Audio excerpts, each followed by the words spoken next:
Hello, I'm Serena Nelson. I've been knitting for about 5 years now.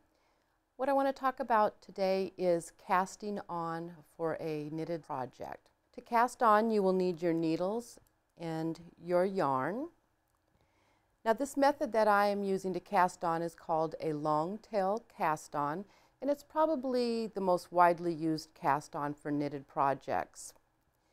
And it's probably the fastest way to cast on, and once you kind of get the technique down, it's really quite simple. So you're going to start out with your yarn, and when casting on, you're going to once again have a long tail, and you need to make sure that you start out with your tail long enough to accommodate all the stitches you're going to cast on.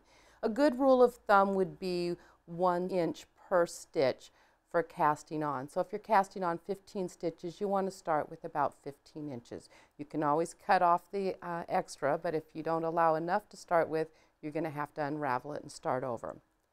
So when you cast on, you're going to start with a slip knot, and a slip knot is you just twist your yarn like that and grab this lower one, and you're creating a little loop, and you're going to put that on your needle, and you're going to tighten it a bit.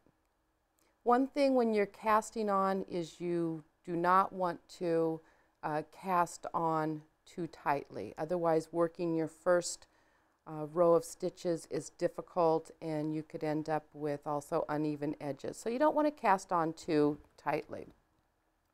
So once you have your slip knot on your needle, you want to take your 2 strings of yarn. The tail one can go here, and you're going to just kind of create like a little upside down, or an A there. And your first step is you hold your needle in your right hand, have your finger on this stitch to kind of keep it in place. You're going to take your needle down, and when you pull your hand down, you're creating a little loop.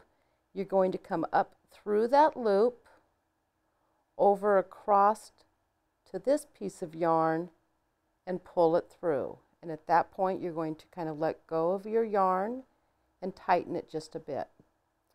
And once again, you have your little A, you bring it down, you bring your needle up through that loop on your thumb side, over across, grab your yarn over there, and pull that back through that loop.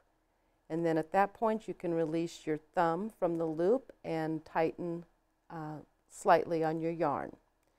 So once again, you pull your hand down, creating a loop, take your needle up through the loop, over, grab the yarn, and pull that yarn back through that loop off of your thumb.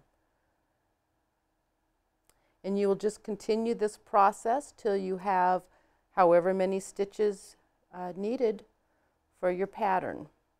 Once again, I'm Serena Nelson, and I've just showed you how to do the long tail cast on.